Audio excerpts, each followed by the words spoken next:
नमस्कार, मैं हूं विनय पाठक। एवी न्यूज में आपका स्वागत है। आइए देखते हैं मुंबई तथा आसपास की कुछ खास खबरें। तिरुपति में आयोजित अंतर्राष्ट्रीय मंदिर सम्मेलन और एक्सपो 2025 का उद्घाटन और आयोजन। अंतर्राष्ट्रीय मंदिर सम्मेलन और एक्सपो के अध्यक्ष और महाराष्ट्र विधान परिषद के मुख्य सचेतक श्री प्रसाद लाड और अंत्योदय प्रतिष्ठान के सहयोग से ITCX और टेम्पल कनेक्ट के संस्थापक श्री गिरीश कुलकर्णी के साथ किया गया। आंध्र प्रदेश, महाराष्ट्र और गोवा के मुख्यमंत्रियों की तिकड़ी ने मंदिरों के महाकुंभ में एक साथ मंच की शोभा बढ़ाई। शाम की शुरुआत युवा नाद ढोल ताशा, युवाओं की ध्वनि, पनवेल, नवी मुंबई के ढोल ताशा के साथ हुई, जिसमें युवा लड़के और लड़कियों का भारी समूह शामिल था, जिनकी थिरकती ढोल की थाप पूरे सभागार में सकारात्मकता फैलाती थी।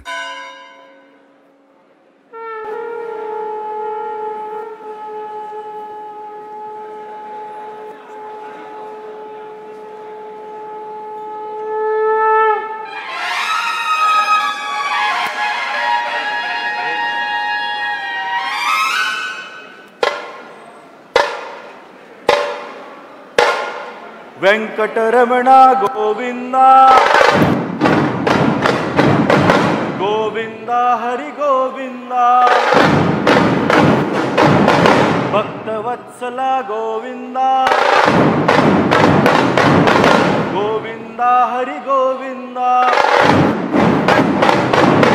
Lakshmi Ramana Govinda Srinivasa Govinda.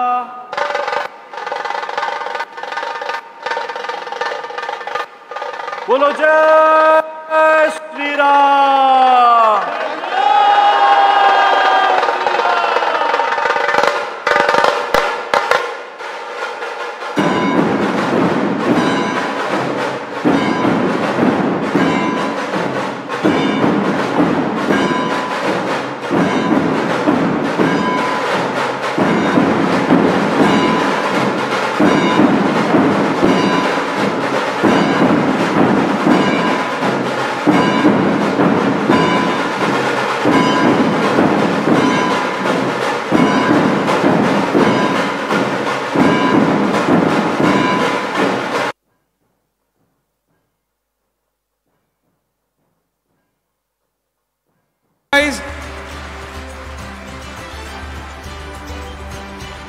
Special ITCX edition of Hindi Vivek getting unveiled here on stage, ladies and gentlemen. We are so happy to share this moment with you. भीड़ में श्री हरि गोविंदा का जय घोष गूंज उठा। इसने न केवल संगीत की गूंज सुनाई दी, बल्कि महाराष्ट्र की लंबे समय से चली आ रही परंपराओं को जीवंत कर दिया। दुनिया के सबसे बड़े मंदिरों के उत्सव की शुरुआत को चिह्नित करने के लिए पुजारी महाराज ने आशीर्वाद के साथ गणेश स्थापना और गणपति अथर्व शीर्षम का अनुष्ठान किया, जिससे ऑडिटरी में आध्यात्मिक ऊर्जा का संचार हुआ। जैसे ही पवित्र लपटों ने सभा को रोशन किया, देश के सर्वोच्च कार्यालय के एक विशेष पत्र द्वारा कार्यक्रम का आध्यात्मिक महत्व और बढ़ गया। माननीय प्रधानमंत्री नरेंद्र मोदी ने मंदिरों के महाकुंभ ITCX 2025 के बारे में हार्दिक सराहना करते हुए अपने विचार साझा किए। पत्र में उन्होंने बताया कि कैसे अंतर्राष्ट्रीय मंदिर सम्मेलन और एक्सपो 2025 एक अभूतपूर्व पहल है, जो नई शिक्षा को बढ़ावा देने, सर्वोत्तम प्रथाओं को अपनाने और मंदिर प्रबंधन में प्रमुख चुनौतियों से निपटने में मदद करने के लिए हिंदू धर्म, जैन धर्म, बौद्ध धर्म और सिख धर्म जैसी विविध पृष्ठभूमि के हजारों मंदिर, ट्रस्टियों, प्रशासकों और हितधारकों को एक साथ लाता है। प्रधानमंत्री ने अपने संदेश में जोर देकर कहा, ITCX विश्व स्तर पर मंदिरों की विविधता में अंतर्निहित एकता को दर्शाता है और एक तरह से वसुधैव कुटुंबकम की भावना का उत्सव है। पूरी पृथ्वी को एक परिवार के रूप में देखना। RSS के परम पूज्य सर संघचालक मोहन जी भागवत ने भी 2023 में अपने पहले संस्करण के बाद इसकी उल्लेखनीय प्रगति पर जोर देते हुए दुनिया भर के मंदिरों को एकजुट करने के प्रयास के लिए टेम्पल कनेक्ट द्वारा ITCX 2025 की प्रशंसा करते हुए एक आभासी संदेश साझा किया।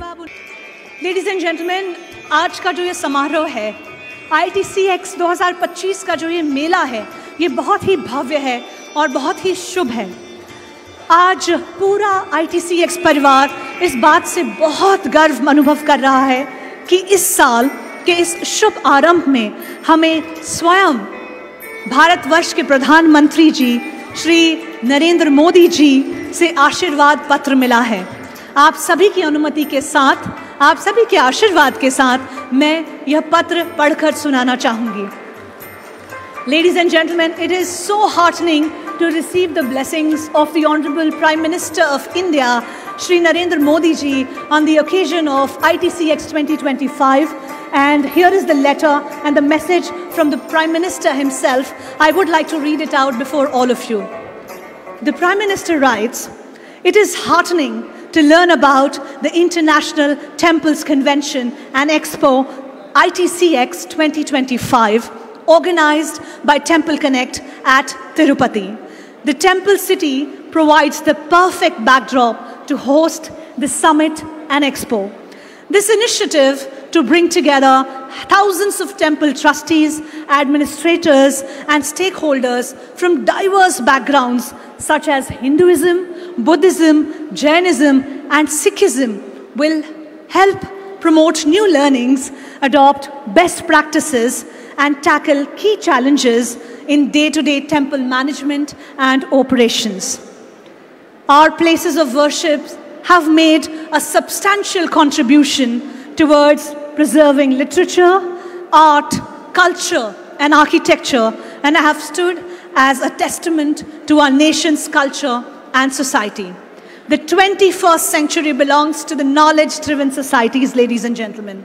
It is particularly in this context that the efforts of Temple Connect to document, digitize, and share the rich heritage acquire to the greater significance.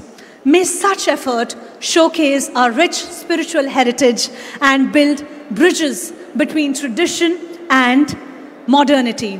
ITCX reflects the inherent quality and unity in diversity of temples globally and is in a way a celebration of the spirit of Vasudhaiva Kutumbakam, visualization of the entire earth as one family, Vasudhaiva Kutumbakam. May the vibrant deliberations at the ITCX 2025 lead to new pathways on a wide array of issues related to temple ecosystem. Best wishes for the success of the convention and the expo. This is the letter we received from the Honorable Prime Minister, Shri Narendra Modi ji.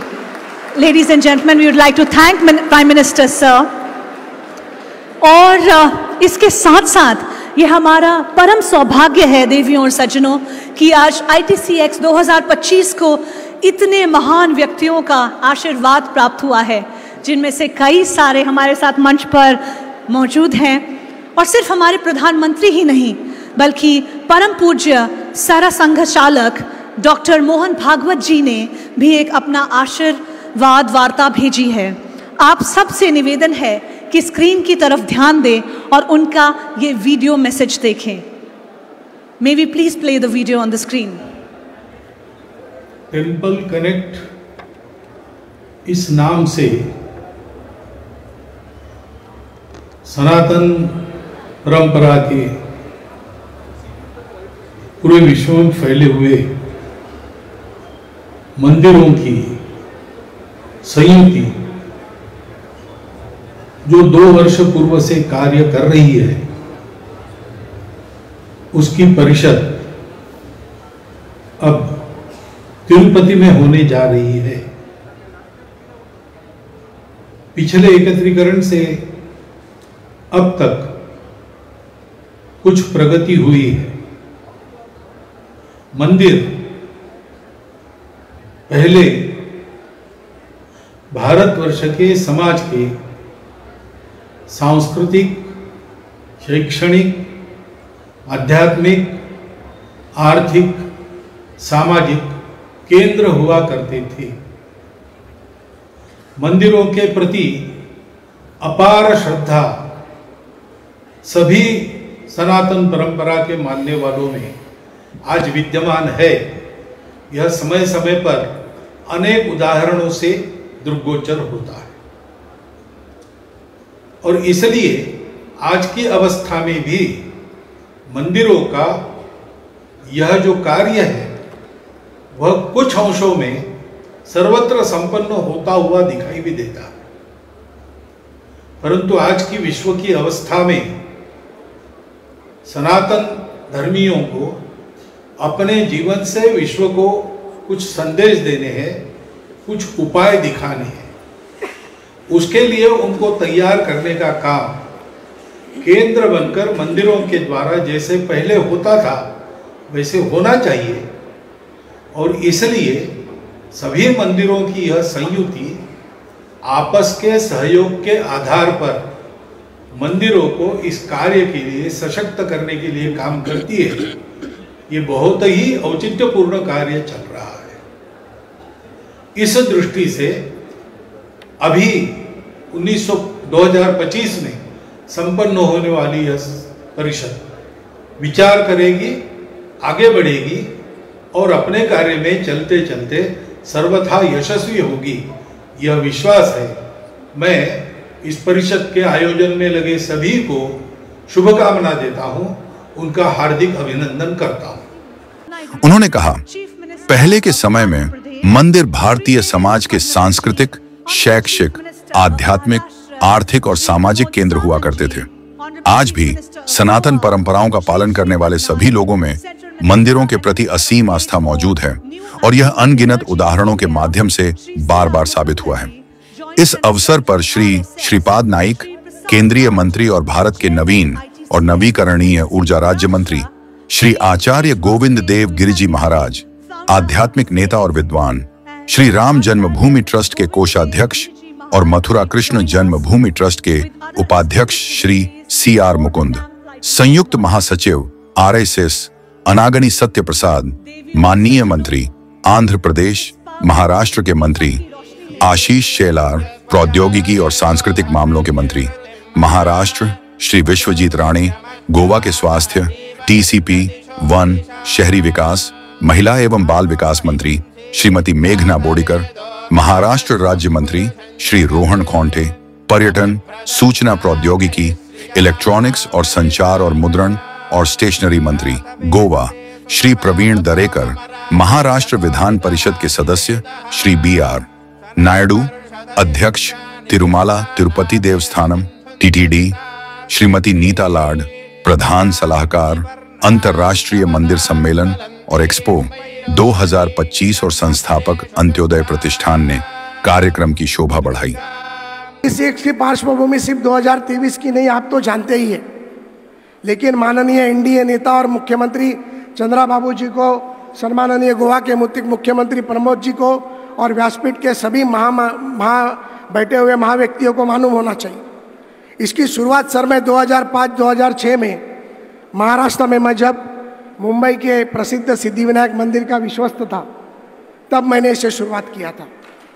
और उस समय रामदेव बाबा जी ने और तब की केंद्रीय मंत्री रेणुका चौधरी जी ने उसका उद्घाटन किया था। कैलाशवासी मुख्यमंत्री विलासराव देशमुख जी ने तब मुझे इस बारे में सहकार्य भी किया था। और वो 2 साल चले हुए ITCX के कन्वेंशन में पहले साल में 380 मंदिर आए, दूसरे साल में 590 मंदिर आए। फिर मालूम नहीं क्या हुआ, मुझ पर आरोप लगाए गए कि मैं धर्म का, सनातन धर्म का प्रचार करता हूं और इस विषय को मुझे बंद करना पड़ेगा। और मैंने वो विषय को बंद कर दिया। लेकिन हमारी जीत बड़ी थी।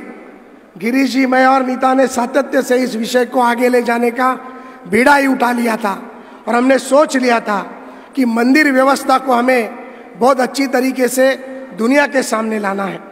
माननीय देश के प्रधानमंत्री जो विकसित भारत का सपना देखते हैं, वो विकसित भारत के सपने को अगर इस मंदिर के नए विषयों के साथ अगर जोड़ा जाए तो मुझे लगता है विकसित भारत का सपना और बड़े पैमाने पे लोगों के सामने आने में मुझे बहुत बड़ी मदद होगी। जिस तरीके से हमने इसका नाम राष्ट्रीय मंदिर सम्मेलन रखा है, अंतर्राष्ट्रीय मंदिर सम्मेलन रखा है, लेकिन मुझे कहते हुए बहुत ही गर्व महसूस होता है कि इस सम्मेलन में सनातन धर्म के सभी लोग, फिर हिंदू मंदिर हुए, बुद्ध विहार हुए, गुरुद्वारे हुए, हरे राम हरे कृष्णा के इस्कॉन टेम्पल हुए, स्वामीनारायण टेम्पल्स हुए, अनेक धर्मों के पंथ के मंदिरों और मठों का भी इसमें सहभाग हो गया। और ऐसे कई तरीके से लोग पिछले 15-20 सालों में हमने जोड़ने की कोशिश की। गिरीश जी ने लगभग 30 देशों में प्रवास कर यहाँ पर लोगों को जुड़ाने का काम किया। आज इस ITCX के सम्मेलन में भले ही 1581 लोग आए हैं, लेकिन लगभग हमें रिक्वेस्ट की थी लगभग 6000 लोगों ने। लेकिन रहने की व्यवस्था, बैठने की व्यवस्था सभी देखते हुए जिन लोगों को पिछले समय बुलाया नहीं गया था, उन लोगों को ये समय बुलाने की कोशिश हमने इस माध्यम से की है।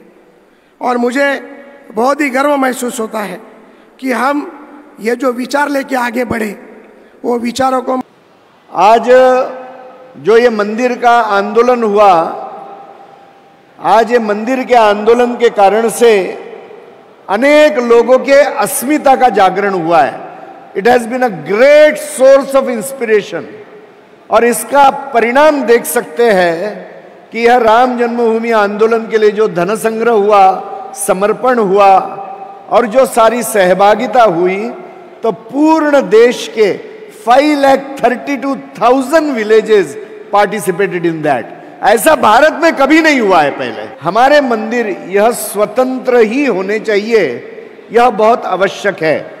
साथ ही साथ में इसमें यह आवश्यक है कि उनको मार्गदर्शक कुछ तत्व हो, देश के कानून के दायरे में, with in the law, Bharat के लॉ ऑफ द लैंड, इसमें वो रहे, मगर उसके बाद भी वो स्वतंत्र रहे, ये बहुत आवश्यक है। He has served as an IPS officer before joining politics. Ladies and gentlemen, please put your hands together and welcome on stage State President BJP Tamil Nadu, Shri K. Annamalai. Let's hear it for Shri K. Annamalai ji, everybody. Welcome, sir. Namaskaram.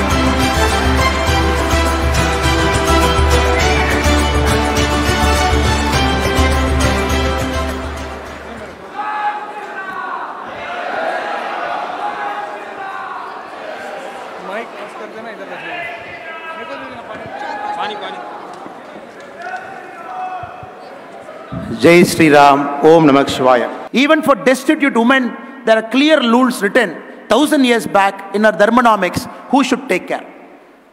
A married woman without children, temple should take care. A person who is differently able, temple should take care. To that level of detailing, temples were acting as a centers of Dharma, a bridge between the privileged and not so privileged.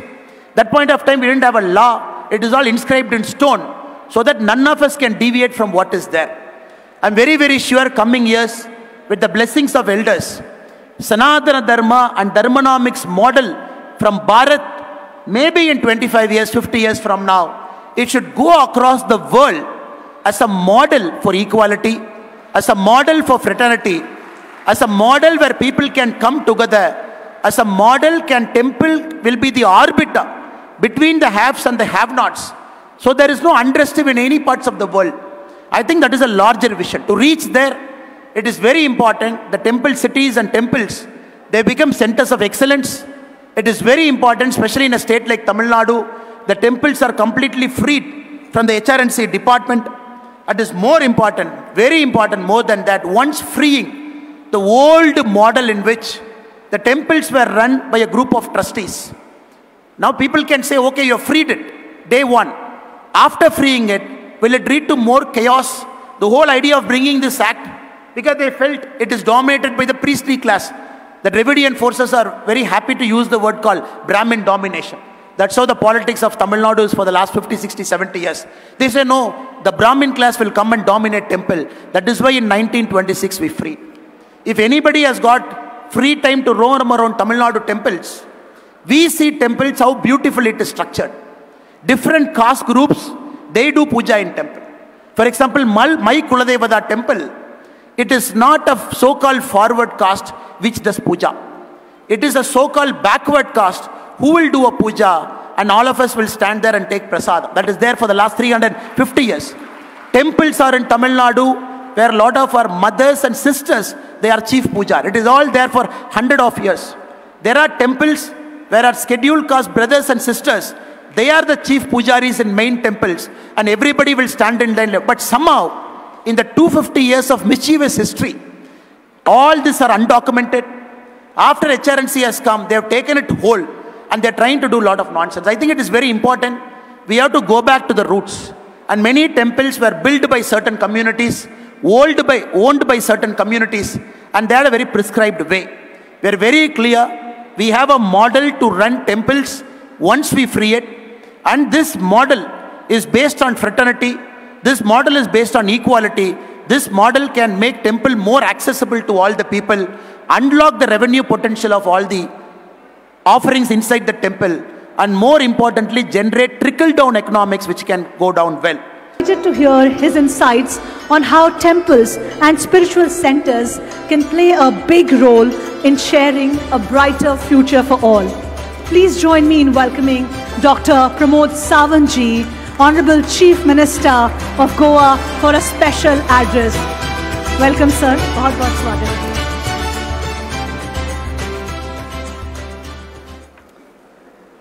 नमस्ते. वेंकटरमणा श्री गोविंदा गोविंदा. इस मंदिर के इस महाकुंभ सम्मिलित विश्व भर के मंदिर, मठ, संस्थानों के मुख्य पुजारी, महंत, मंदिर व्यवस्थापन क्षेत्र में सभी एक्सपर्ट यहाँ पे आए हैं. उनका सबसे पहले मैं बहुत बहुत अभिनंदन करता हूँ. इस कार्यक्रम पे मंच पे बैठे आंध्र प्रदेश के मुख्यमंत्री श्री चंद्रबाबू नायडू जी, महाराष्ट्र के मुख्यमंत्री श्री देवेंद्र फडणवीस जी, हमें यह आशीर्वचन देने के लिए आए श्री गोविंदगिरी महाराज जी, और इस कार्यक्रम का आयोजन करने वाले मेरे मित्र श्री प्रसाद जी, और व्यासपीठ पे बैठे बाकी सभी मंत्रीगण, उपस्थित में बैठे सभी महंत, मैं आप सबको प्रणाम करता हूँ. सबसे पहले मैं आप लोग को एक ही रिक्वेस्ट करूंगा, मेरे साथ बोलिए भारत माता की, गो माता की, वंदे.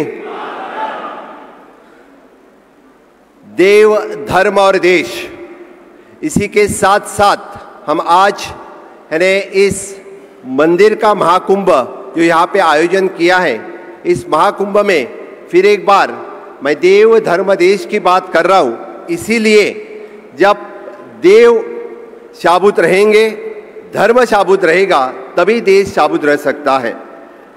हमारे परंपरागत राजाधिराज जो सभी छत्रपति शिवाजी महाराज से लेके जितने सारे राजा इस हिंदुस्तान में होकर गए हैं, इन सभी राजाओं ने देव, धर्म और देश इनका हमेशा के लिए पालन किया.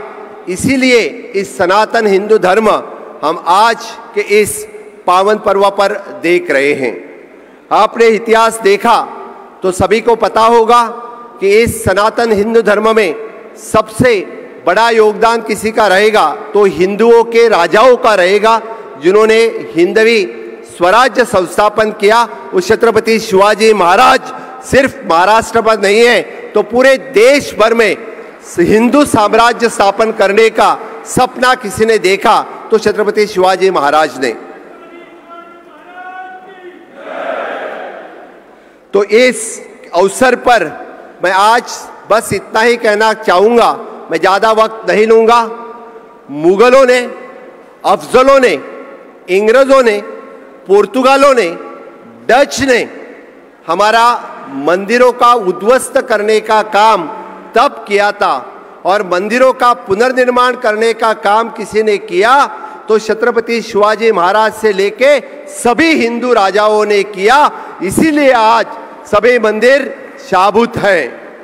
और आज के इस अवसर पर जहाँ प्रयागराज में हम महाकुंभ मना रहे, और यहाँ पे हम ये टेम्पल कन्वेंशन का महाकुंभ यहाँ मना रहे, ये भाग्य की बात है.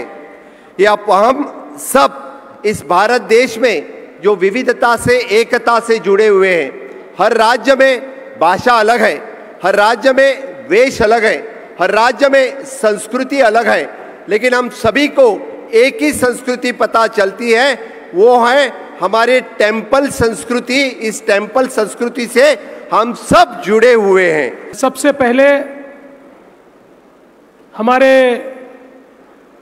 इंटरनेशनल टेम्पल कन्वेंशन की टीम को बहुत बहुत धन्यवाद देना चाहता हूं कि उन्होंने तिरुपति की इस पावन नगरी में ये दूसरा कन्वेंशन आयोजित किया और हम सभी को यह अवसर दिया कि भगवान बालाजी का दर्शन भी हम ले और देश में जो सबसे अच्छे तरीके से मैनेज होता है, जिसके प्रबंधन को लोग समझना चाहते हैं, ऐसे तिरुपति देवस्थानम को भी हम लोग जाकर दर्शन ले पाए। और ये भी मैं ऐसा मानता हूं कि एक बहुत अच्छा योग है कि ये जो कन्वेंशन हो रहा है राजमाता अहिल्या देवी होळकर इनकी 300वीं जन्मशती के अवसर पर हो रहा है।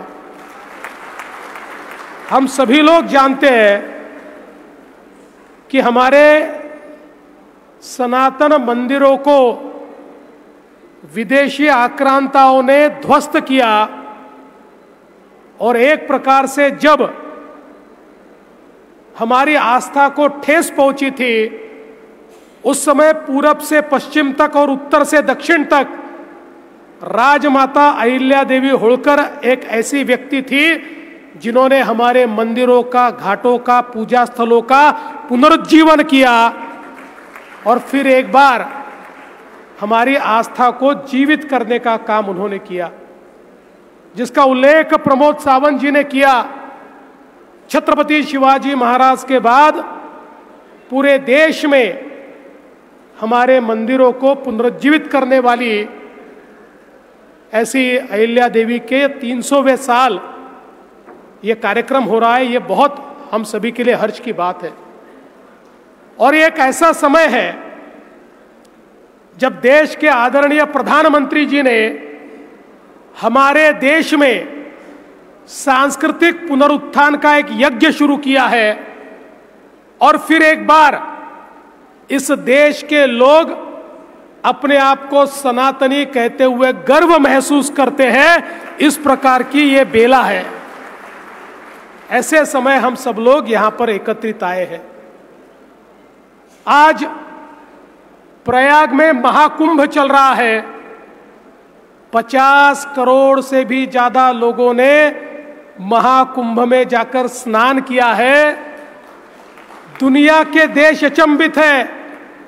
पूरे यूरोप की जनसंख्या से भी ज्यादा लोग, पूरे अमेरिका की जनसंख्या से भी ज्यादा लोग ये वहां पर जाकर भक्ति भाव के साथ स्नान करके आए।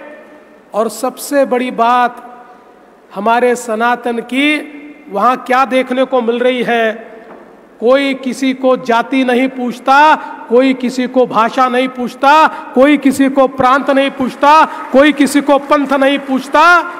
हम सब एक है, सब सनातन के सेवक है। इस रूप में वहां पर यह कुंभ चल रहा है। आज हम सनातन की जब बात करते हैं तो सनातन का अर्थ क्या है? एक ऐसी जीवन पद्धति जो प्राचीन काल से चलते आ रही है, जिस जीवन पद्धति को कोई मिटा नहीं पाया, जो जीवन पद्धति कभी समाप्त नहीं हो सकती, इसलिए वो सनातन है, क्योंकि वो शाश्वत है। इस प्रकार की जीवन पद्धति हमारी भारतीय जीवन पद्धति है। इस जीवन पद्धति ने निर्गुण निराकार को भी, सगुण साकार को भी, कोई भी पूजा पद्धति हो, कोई भी पंथ हो, सभी को साथ में लेकर हमारे आदर्शों को तैयार किया है। इसीलिए ये भारत देश आज इतनी विविधताओं के बावजूद भी एक साथ एक माला की तरह एक धागे में बंधा हुआ है, क्योंकि हम सब सनातनी हैं। और आज हम देख सकते हैं, हम दक्षिण भारत में हैं, और दक्षिण भारत में तो जिस प्रकार के मंदिर हमको दिखाई पड़ते हैं, चाहे वो चोल साम्राज्य से तैयार हुए मंदिर हो, कृष्णदेव राय ने तैयार किए हुए मंदिर हो, या आधुनिक काल में तैयार हुए मंदिर हो, मैं ऐसा मानता हूं कि दक्षिण भारत के मंदिर ये स्थापत्य शास्त्र के ऐसे जीते जागते उदाहरण है कि दुनिया भी अचंभित हो जाती है जब ये देखती है कि किस प्रकार से हजारों हजारों साल पहले न कोई मशीन थी, न कोई क्रेन थी, फिर भी इतने सुंदर मंदिर यहां पर बनाए गए। और हमारे देश में कहीं पर भी जाइए, आप ईस्ट में चले जाइए, आप पश्चिम में चले जाइए, आप पूरब में चले जाइए, उत्तर में चले जाइए, हम सभी को हमारे मंदिरों से प्रेरणा मिलती है। और इसीलिए ये आवश्यक भी है कि ये जो मंदिर है ये केवल आस्था के प्रतीक नहीं है, हमारे समाज जीवन का अभिन्न अंग हमारे मंदिर है। हमारे समाज जीवन को हजारों सालों तक जिन्होंने मार्गदर्शन दिया, ऐसे हमारे मंदिर है। ये हमारे पूजा के स्थल तो है ही, लेकिन सामाजिक परिवर्तन के स्थल है, ये हमारे शिक्षा के स्थल है। अंग्रेजों ने लिखकर रखा है कि जिस समय अंग्रेज मद्रास प्रेसिडेंसी में आए, उस समय मद्रास प्रेसिडेंसी में जो मंदिर हुआ करते थे, इन मंदिरों में 50,000 संस्कृत विद्यालय चलते थे, और पूरे इंग्लैंड में केवल 2,000 ग्रामर स्कूल उस समय थी। इस प्रकार से हमारे मंदिरों ने शिक्षा के क्षेत्र में भी काम किया है। हम जानते हैं काशी ये विद्या नगरी रही है। काशी में हमारे पंडितों ने, काशी के विद्वानों ने न केवल धर्मशास्त्र, बल्कि चाहे वो स्थापत्य शास्त्र हो, चाहे वो मेडिकल साइंस हो, ये सारी की सारी विधाओं को, सारी विद्याओं को वहां पर जीवित रखने का काम किया, क्योंकि हमारे धर्म में, हमारी संस्कृति में हमारे मंदिरों की एक अभिन्न भूमिका रही है। और इसी के चलते आज हम लोग जब इस टेम्पल कन्वेंशन में बैठे हैं, तो मैं बहुत बधाई दूंगा जिन 10 बिंदुओं के ऊपर ये टेम्पल कन्वेंशन काम कर रहा है, क्योंकि एक बड़ी अर्थव्यवस्था भी हमारे मंदिरों के माध्यम से होती है। एक सर्वे कहता है हमारे 55% भारतीय ये केवल धर्म के लिए पर्यटन करते हैं, केवल धर्म के लिए पर्यटन 55%। तो समझ लीजिए कितनी बड़ी अर्थव्यवस्था को एक प्रकार से गति देने का काम हमारे मंदिरों के माध्यम से होता है। और उसके साथ साथ यहाँ पर जहाँ एक और अर्थव्यवस्था का विषय है, वहीं हमारे मंदिरों का व्यवस्थापन उचित तरीके से हो, वो श्रद्धा के केंद्र तो बने रहे, लेकिन साथ साथ समाज को एक साथ मिलकर समरसता के केंद्र भी हमारे मंदिर बने। जो हमारे CR मुकुंदा जी ने कहा कि हमारी सबसे बड़ी जीत वो होगी जिस समय हमारे मंदिर ये जैसे सनातन के समय, पुरातन के समय समरसता के केंद्र हुआ करते थे, वैसे ही समरसता के केंद्र हमारे मंदिरों को बनाना, ये भी हमारे टेम्पल कन्वेंशन की एक बहुत अहम इस प्रकार की भूमिका होगी। साथ साथ आज जिस प्रकार से अलग अलग चैलेंजेस हमारे सामने आते हैं, चाहे वो वित्तीय व्यवस्थापन हो, चाहे अलग अलग प्रकार का व्यवस्थापन हो, उसके लिए भी सभी लोगों को प्रशिक्षण मिले, नई टेक्नोलॉजी में प्रशिक्षण मिले, उसका हम लोग उपयोग कर पाए, क्राउड कंट्रोल हम लोग ठीक से कर पाए, आने वाले जो भक्त हैं उनको वहाँ पर जिस प्रकार का विचार लेकर वो मन में आते हैं, जिस प्रकार से एक भक्ति भाव लेकर वो आते हैं, उस भक्ति भाव को वो संजो पाए, इस प्रकार का काम इस टेम्पल कनेक्ट के माध्यम से हम लोग करना चाहते हैं। और मुझे खुशी है ये जो एक बहुत बड़ी कम्युनिटी तैयार हो रही है, सनातन के विचारों से प्रेरित सभी जो मंदिर हैं इनको एक साथ लाकर ये जो एक बहुत बड़ी कम्युनिटी तैयार हो रही है, ये निश्चित रूप से आने वाले दिनों में एक हमारे सारे मंदिरों को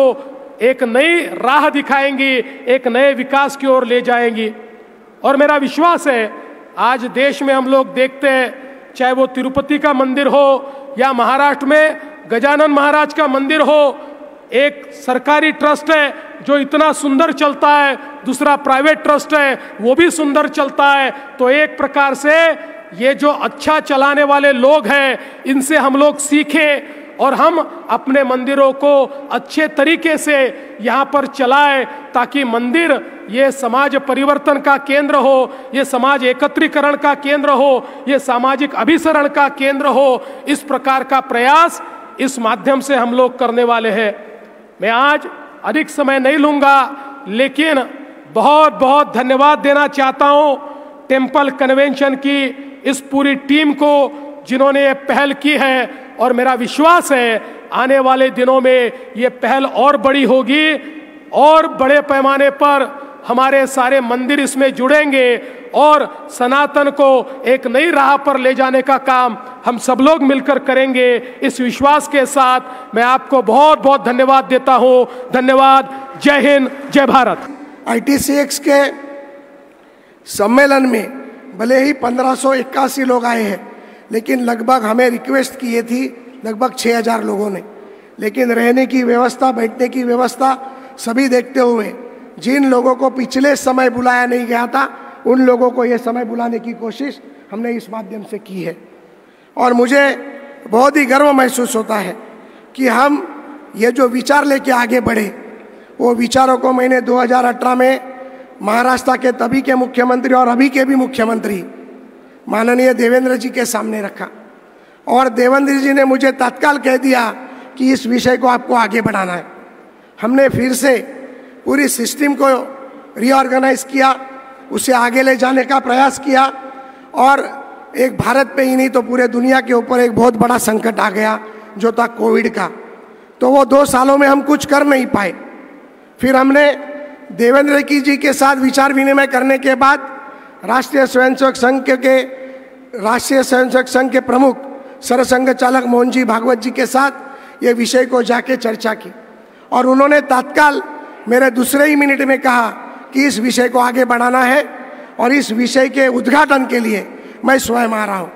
और उस समय हमने बहुत ही सोचकर भगवान शिव ने जो नगरी बनाई थी जहाँ पर त्रिवेणी संगम होता है, उस काशी में 2 साल पहले ये ITCX का हमने ओपनिंग किया था, और मुझे लगता है एक बहुत ही भव्य दिव्य ऐसा ITCX का ओपनिंग काशी विश्वेश्वर धाम में हुआ था।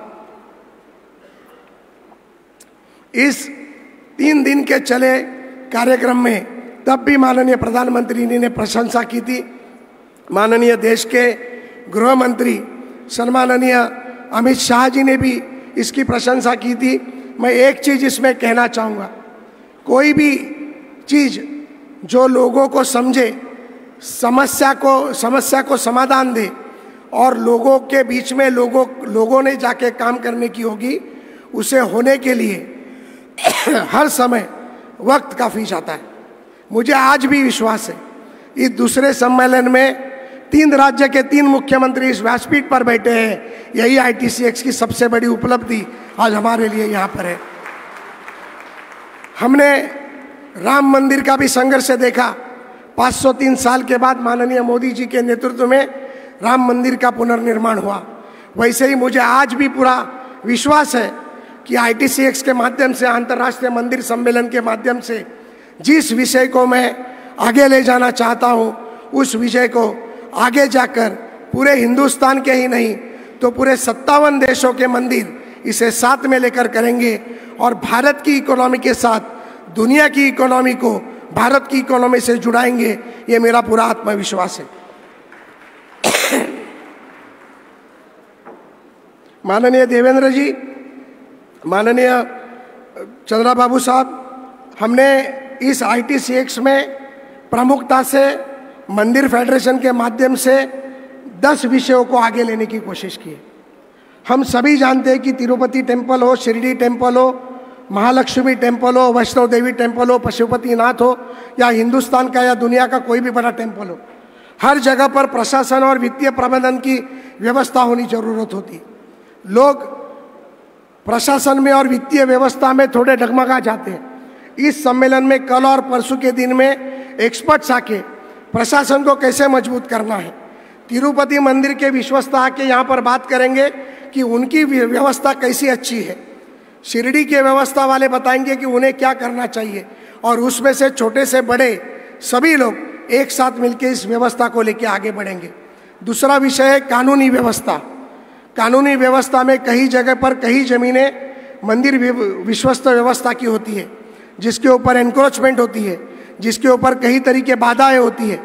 मैं इस माध्यम से, इस फेडरेशन के माध्यम से, अगर ऐसे कई मंदिर की व्यवस्था में मंदिर फंसे हुए हैं तो उन्हें कानूनी मदद कर कर, सरकारी मदद कर कर उन्हें इसमें से किस तरीके से मदद हो सकती है, इस विषय के ऊपर आगे बढ़ाने के लिए हम प्रयत्न करेंगे। हम हमेशा एक चीज सभी लोग जानते हैं, दुनिया के कोई भी अगर हम गुरुद्वारा में चले गए तो वहाँ पर लंगर की व्यवस्था 24 घंटे 365 दिन होती है। और उस लंगर व्यवस्था को देखकर अब हिंदुस्तान के कई मंदिरों ने लंगर व्यवस्था की।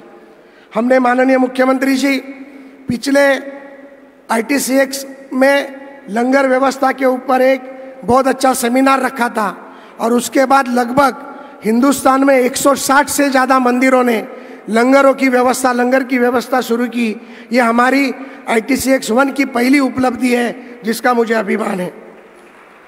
मंदिर, आज हम माननीय महाराष्ट्र के मुख्यमंत्री के साथ तिरुपति मंदिर गए थे। वहाँ की स्वच्छता, सुरक्षितता और पवित्रता देखकर बहुत ही दिल प्रसन्न हो गया।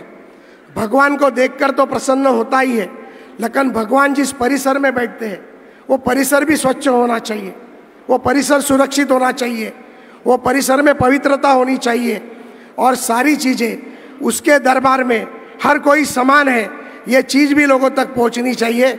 इस विषय के ऊपर भी यहाँ पर चर्चा होगी। और सबसे बड़ी बात जो मैं यहाँ करने जा रहा हूँ माननीय मुख्यमंत्री जी, वो है C2C की, common man to common man. Common man का पैसा अगर कॉमन मैन तक पहुँचेगा तो इस दुनिया की और देश की अर्थव्यवस्था में बहुत बड़ी उपलब्धि प्राप्त होगी। अगर हम हर मंदिर, पूरे हिंदुस्तान में 1 लाख से भी ज़्यादा मंदिर है, अगर हम 25 से 50 हज़ार मंदिरों तक पहुंच पाए, और उन मंदिरों ने अगर उनकी माध्यम से वैद्यकीय चिकित्सा सुविधा का काम किया, तो गांव में कोई भी गरीब उसके इलाज के लिए उसके पास पैसा नहीं है कभी कह नहीं सकेगा।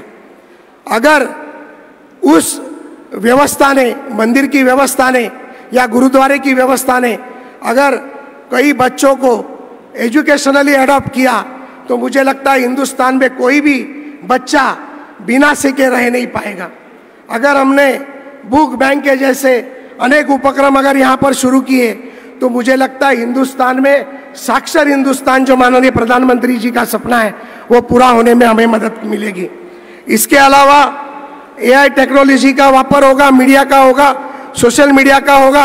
हमें हमारे धर्म को, हमारे सनातन धर्म को, हमारे मंदिर को आगे बढ़ाने के लिए जो कुछ अच्छी बातें हम कर सके उसे हम करने की कोशिश करनी चाहिए। उसके बारे में कल सेशन होंगे। और उसके अलावा भी अगर हर मंदिर सौर ऊर्जा के ऊपर चलेगी, आज श्रीपाद नाइक जी यहाँ पर आए हुए हैं जो रिन्यूएबल एनर्जी के मिनिस्टर भी है, तो मैं केंद्र से भी दरखास्त करूँगा कि अगर मंदिर इसमें बहुत तरीके से अगर आगे आए और केंद्र सरकार इसे मदद करे, तो हमें बहुत ही इसमें फायदा होगा। मैं इसी माध्यम से एक बात कहना चाहता हूँ कि इस देश को बलशाली भारत, विकसित भारत, शक्तिशाली भारत, सामर्थ्यशील भारत बनाने के साथ साथ धर्म शक्ति के साथ जुड़ा हुआ भारत अगर हम बनाएंगे, तो मुझे लगता है धर्मो रक्षति रक्षिता। जब हम धर्म के साथ रहेंगे तो धर्म हमारे साथ रहेगा। और मुझे पूरा विश्वास है कि आने वाले 2047 में जिस माननीय देश के प्रधानमंत्री विकसित भारत का सपना देख रहे हैं, उस सपने को पूरा करने के लिए हम कोशिश करेंगे। मैं फिर से एक बार तिरुपति बालाजी को प्रणाम कर कर महानुभावों को नमस्कार कर कर मेरे वाणी को विराम देता हूँ। टीवी न्यूज में अभी तक की खबरों का सफर करते हैं समाप्त। मेरे पाठक को दीजिए इजाजत, हम फिर मिलते हैं नई खबर नए सफर के साथ। चलते चलते गुजारिश, विनती, अनुरोध, यदि आपके आसपास कोई समस्या है या कोई घटना घटित हुई है और आप उसे हम तक पहुंचाना चाहते हैं तो हमारी स्क्रीन पर दिखाए जा रहे नंबर पर सीधे संपर्क कर सकते हैं। साथ ही आपसे विनती, हमारे चैनल को लाइक शेयर सब्सक्राइब करना ना भूलिए। नमस्कार।